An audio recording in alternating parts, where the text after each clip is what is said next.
Assalamualaikum warahmatullahi wabarakatuh teman-teman. Welcome back to my channel. Jumpa lagi bersama saya Riko Ike. Bagaimana kabar teman-teman hari ini? Semoga sehat walafiat dan selalu berdoa serta semangat berkarya dengan bahagia. Oke, baik teman-teman. Di video saya kali ini saya ingin mengangkat sebuah insight ya, atau inspirasi yang saya dapatkan setelah membaca sebuah buku yang berjudul Zero to Hero, yaitu bagaimana kita mendahsyatkan pribadi yang katanya memang ya biasa-biasa saja tapi bisa menjadi luar biasa. Karena walaupun kemampuan kita terbatas, itu sebenarnya bukan masalah gitu ya. Sebab bila di tengah keterbatasan itu kita mampu mendahsyatkan diri untuk meraih prestasi tinggi, itulah yang dinamakan Zero to Hero ya. Mendahsyatkan pribadi biasa menjadi luar biasa. Sebagai seorang ibu rumah tangga yang membersamai satu orang putri dan harus menjalani kehidupan sebagai ibu tunggal, saya sedang memasuki sebuah fase kehidupan di mana saya harus kembali lagi ke titik nol.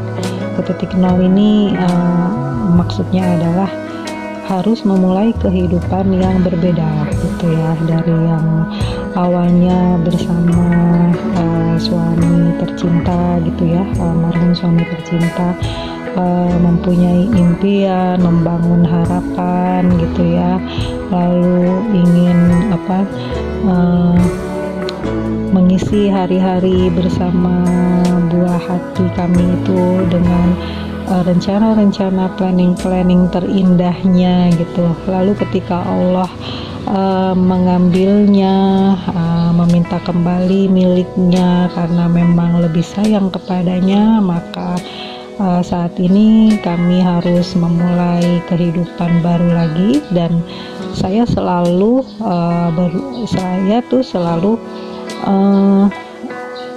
merefresh kembali kehidupan saya itu, bahwa setiap fase kehidupan itu kita harus kembalikan lagi ke titik nol dulu gitu.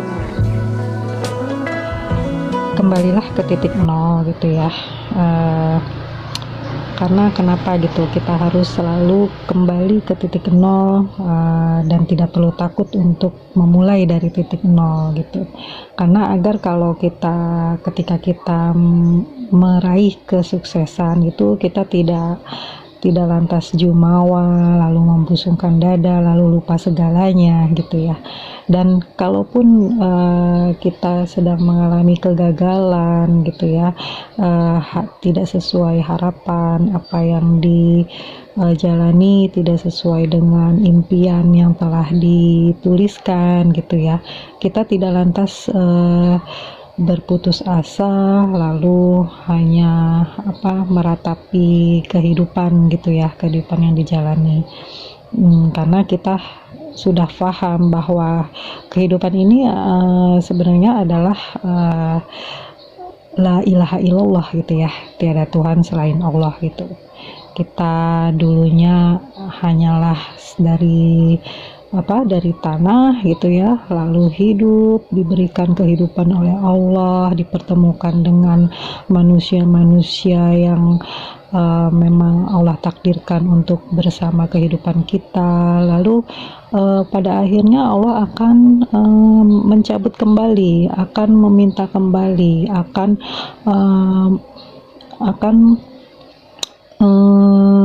membuat kita tidak punya apa-apa lagi gitu. Tidak ada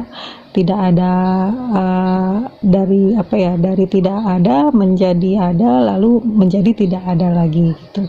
Dan pada akhirnya kita pun akan kembali lagi ke tanah gitu ya pada saatnya nanti.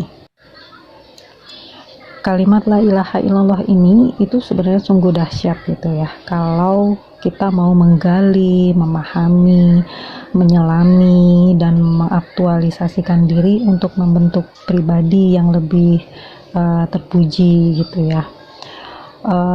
Ibaratnya seperti ini, misalkan ada sebongkah besi gitu ya, di pabrik besi gitu ya, yang bernilai bongkahan-bongkahan besi itu hanya bernilai 1 juta rupiah, tapi ketika besi ini dibawa ke Jerman, maka dia menjadi sebuah mobil Mercedes-Benz yang bisa berharga 1 miliar gitu. Kalau misalkan sebongkah besi ini dibawa ke Jepang, mungkin di sini akan diolah menjadi sebuah mobil Toyota seharga 500 juta rupiahan gitu ya. Kalau sebongkah besi ini dibawa ke sebuah tempat gitu ya, di perusahaan pembuatan cangkul, pisau, parang, wajan, sekop gitu dan sejenisnya, maka setelah alat-alat tadi, bongkahan besi tadi diolah, maka alat-alat tadi akan bernilai seharga 1 sampai 1,5 jutaan rupiah seperti itu. Jadi istilahnya ya kita pun seperti itu, kita hanya dari tanah gitu ya, hanya dari tanah, lalu kita mau apakan diri kita ini gitu ya. Kita ini bisa menjadi Mercedes-Benz, bisa menjadi Toyota, bisa menjadi cangkul gitu ya. Nah, mau memilih menjadi diolah, diproses seperti apa, itu tergantung diri kita sendiri. Tergantung kepada diri kita sendiri. Kuncinya adalah bagaimana kita melihat potensi ke dalam diri kita gitu. Itulah kenapa kalimat la ilaha illallah ini harus sangat-sangat kita pegang dalam kehidupan kita. Allah yang memberi kehidupan kepada kita dari yang tidak ada apa-apanya, hanya segumpal darah, lalu Allah memberikan telinga, mata, hidung, mulut, tangan, kaki, hingga otak, hingga pikiran yang akan bisa kita gunakan untuk memberikan percepatan kepada kehidupan kita nanti. Apakah kehidupan kita nanti akan bisa bernilai seperti Mercedes-Benz, Toyota, atau hanyalah sebagai sebuah cangkul gitu ya. Walaupun cangkul itu kecil tapi tetap bisa bermanfaat gitu ya, tetap bisa bermanfaat, bukan berarti membanding-bandingkan sebuah nilai gitu ya. Masing-masing akan ada manfaatnya, hanya saja ini sebagai sebuah refleksi ke diri kita sendiri bahwa hidup kita yang bisa mengaturnya. Hanya diri kita yang bisa membuat bagaimana kebahagiaan yang versi kita gitu ya.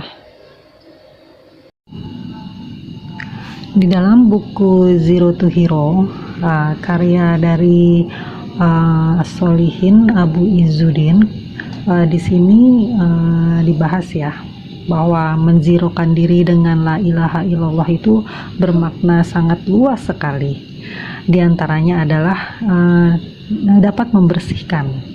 Jadi dalam setiap kondisi, mau kondisi sedang terpuruk, jatuh, ditinggalkan, merasa hidup itu serasa tiba-tiba saja berubah gitu ya, itu bisa kita jadikan sebagai sarana untuk membersihkan diri kita, membersihkan dari segala hal yang selain Allah gitu, sehingga fokus kita saat itu hanya satu, yaitu hanyalah la ilaha illallah, hanya kepada Allah ya, tiada Tuhan selain Allah, kepadanya lah selalu tempat bergantung dan berharap, seperti itu. Membersihkan diri dari akhlak-akhlak yang mungkin selama ini kurang baik, kurang terpuji, lalu kita isi dengan akhlak-akhlak yang baik.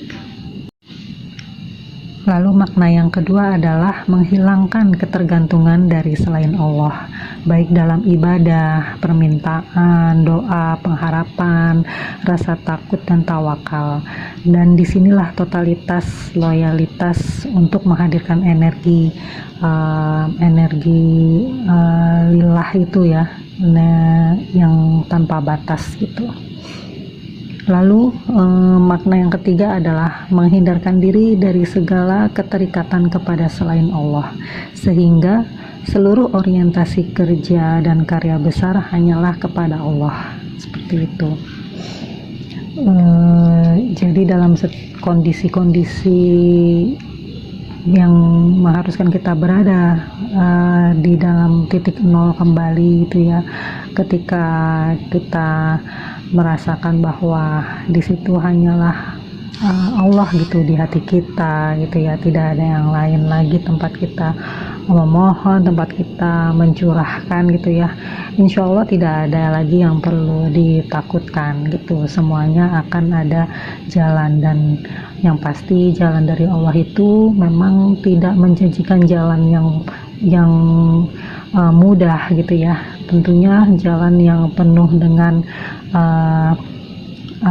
penuh dengan episode yang memang sesuai dengan apa yang Allah mau gitu, karena Allah maha mengetahui apa yang terbaik untuk kita.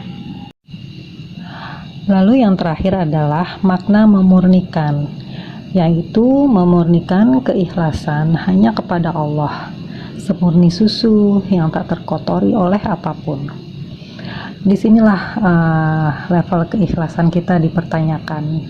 Ketika Allah memberikan episode kehidupan, fase-fase kehidupan kepada manusia, kepada diri kita gitu ya. Kadang ada yang membuat kita menjadi merasa jatuh, terpuruk, merasa berada di titik nol gitu ya, merasa tidak bisa apa-apa, seperti itu. Di sini dipertanyakan bagaimana kita sudah tidak terikat lagi gitu ya dengan hal-hal yang selain Allah gitu. Ketika kita bisa menerima dengan ikhlas, menerima keadaan, menerima kondisi bahwa ini memang yang memang harus kita jalani gitu. Siapapun akan menjalani fase-fase seperti ini. Seperti yang tadi telah kita bahas bahwa dari tiada lalu menjadi ada, lalu menjadi tiada lagi. Itu adalah hakikat kehidupan yang harus mau tidak mau kita akan mengalaminya gitu. Ketika kita sudah mengikhlaskan menerima kondisi-kondisi di dunia ini seperti itu, insya Allah apapun nanti di fase-fase selanjutnya, rintangan apapun, seberat apapun, insya Allah akan bisa kita lalui dengan lebih tenang, dengan lebih lebih baik lagi, lebih terarah, lebih terukur gitu, tidak gampang goyang gitu. Bisa jika jatuh bisa kembali bangkit lagi, jatuh bangkit lagi. Yang penting bergerak, terus bergerak dan niatkan hanya karena Allah.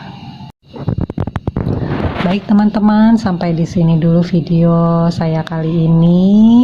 Semoga bermanfaat dan dapat mengambil insight dari inspirasi buku Zero to Hero yang telah saya referensikan, dan ini merupakan buku favorit saya ya, buku pegangan saya di saat saya sedang ya membutuhkan pencerahan seperti itu ya, dengan membaca seperti itu. Mudah-mudahan bermanfaat dan kita jumpa lagi di video selanjutnya yang masih akan mengambil insight dari buku ini. Oke, terima kasih juga untuk semua yang sudah mendukung channel ini dengan memberikan subscribe-nya. Semoga channel ini dapat berkembang dengan lebih baik lagi dan bermanfaat untuk semua. Amin ya robbal alamin.